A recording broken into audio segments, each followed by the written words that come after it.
పరిణయం 77th chapter. అమూల్య అంకితను తన స్థానంలో ఉండి మేనేజ్ చేయమని చెప్పడం విని కౌశల్ గట్టిగా అరుస్తూ, సిస్టర్ మోసం చేయమంటున్నావా అని అడుగుతాడు.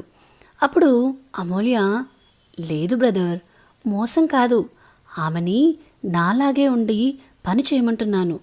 నేనెందుకు అలా మోసం చేయమని చెప్తాను చెప్పు అని అంటుంది.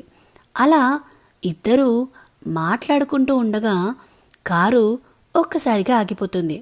అప్పుడు కౌశల్ ఆశ్చర్యంగా, ఏమైందిరా అని అడుగుతాడు. ఆర్యన్, ఏరా మీకు ఆకలేదా, లేకపోతే ఇలాగే మాట్లాడుతూ సమయం గడపాలని అనుకుంటున్నారా అని అడుగుతాడు. కౌశల్, నేను ఆకలికి ఆగలేనురా అని చెప్పి కారు దిగుతాడు. అతను దిగగానే ఆర్యన్ కూడా కారు దిగుతాడు. కానీ అమూల్య కారు దిగకుండా ఉండడం చూసి ఆర్యన్, ఏమైందిరా, ఎందుకు దిగట్లేదు అని అడుగుతాడు.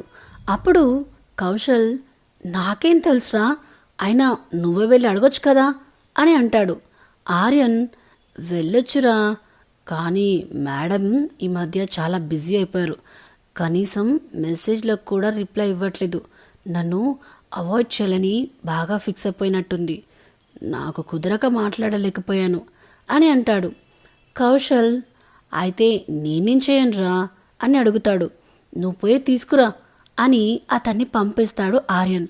అమూల్య మాత్రం కారులో వెనక్కి వాలి కళ్ళు మూసుకొని తన జీవితాన్ని గురించి ఆలోచిస్తూ ఉంటుంది. నాగేంద్రతో తనకు ఏర్పడిన శత్రుత్వం ఇప్పుడు ఈ ఆర్యన్తో కలిసి చేసే ప్రయాణం గురించి కూడా ఆలోచిస్తూ ఉంటుంది. అంతకుముందు తన జీవితం, ఇప్పుడున్న జీవితం, ఇవి రెండింటినీ పోల్చుకుంటూ ఉంటుంది. అంతలో కార్ డోరు తట్టినట్టు అనిపించడంతో అమూల్య కళ్ళు తెరిచి చూస్తుంది. అప్పుడు కౌశల్, ఏంట్రా దిగవా అని అడుగుతాడు. అమూల్య, అన్నయ్య అది నాకు అని చెప్పబోతుండగా కౌశల్ వెంటనే, రేయ్ తిన్నానని మాత్రం చెప్పకురా, వాడు అసలే కొట్టేలా ఉన్నాడు, ఇప్పుడైనా ప్లీజ్ రారా అని అంటాడు. అమూల్య, అన్నయ్య ఎప్పుడు నన్నే ఎందుకు బ్రతిమలాడతావు, నీ బెస్ట్ ఫ్రెండ్ను బ్రతిమలాడొచ్చు కదా అని అంటుంది. కౌశల్, కోవచ్చు, కానీ వాడు వినడురా అని అంటాడు. అప్పుడు అమూల్య, ఏంటి అంత పెద్ద రాక్షసుడా వినకపోవడానికి అని అంటుంది. కౌశల్ నవ్వుతూ, రేయ్ వాడి గురించి నీకు తర్వాత చెప్తా, రారా తల్లి అని చెప్పి ఆమెని తీసుకొని వెళ్తాడు. అలా అమూల్య వెళ్ళి తినేటప్పుడు ఆర్యన్ ఫుడ్లో ఉన్న ఆనియన్ పీసెస్ ఏరిపారేయడం చూసి గతంలో భార్గవ్గా కూడా అలాగే చేసేవాడని గుర్తుకు తెచ్చుకుంటూ ఉంటుంది. అయినా ఇద్దరు ఒకటే కదా అని మళ్ళీ అనుకుంటుంది. అప్పుడే ఆమె తనకు తాను సర్ది చెప్పుకుంటూ, అమ్మో ఏం ఆలోచిస్తున్నావు, వేకప్ అని మనసులోనే చెప్పుకొని తన బ్రెయిన్ను ప్రిపేర్ చేసుకుంటూ తినడం ఆపేస్తుంది. ఆర్యన్, ఏయ్ ఎంతసేపు తింటావు, తొందరగా తిను అని అంటాడు.